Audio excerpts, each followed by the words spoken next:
ఈ ఉగాది రోజున మీరు ఏం దానం చేస్తే, ఎవరికి దానం చేస్తే, ఎలా దానం చేస్తే మంచి జరుగుతుంది, మీ పాపాలు తొలగిపోతాయో చూద్దాం. సో మీరు ముందుగా ఉగాది పండుగ రోజున పూజ అంతా అయిపోయిన తర్వాత గోధుమలను కొనుక్కొని అవి బ్రాహ్మణులకు కానీ బిచ్చగాళ్ళకు కానీ దానం చేయాలి. ఇలా మీరు దానం చేయడం వల్ల మీ పాపాలన్నీ తొలగిపోతాయి, మీకు ఏడాదంతా కూడా అష్ట ఐశ్వర్యాలు వస్తాయి అని పంచాంగంలో చెప్పబడింది. అలాగే నానబెట్టిన గోధుమలను బెల్లాన్ని కలిపి ఒక ముద్దలాగా చేసి దాన్ని గోవులకు తినిపించినా కూడా మీకు పాపాలన్నీ తొలగిపోతాయి అని పంచాంగంలో చెప్పబడింది.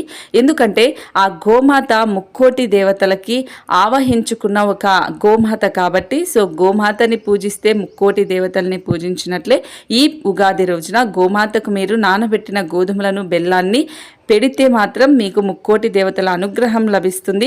అలాగే బెల్లం అన్నం చేసి నైవేద్యం పెట్టి ఆ నైవేద్యాన్ని 3 ముక్కలుగా చేసి మీరొకటి, ఇంట్లో వాళ్ళు ఒకటి, గోవులకి అంటే ఆవులకి పంచిపెడితే మంచిది. లేదు అంటే కుడుములు చేసుకున్నా కూడా మంచిదే. కుడుములు కూడా ఇప్పుడు నేను చెప్పిన విధంగా నైవేద్యం పెట్టుకోవాలి.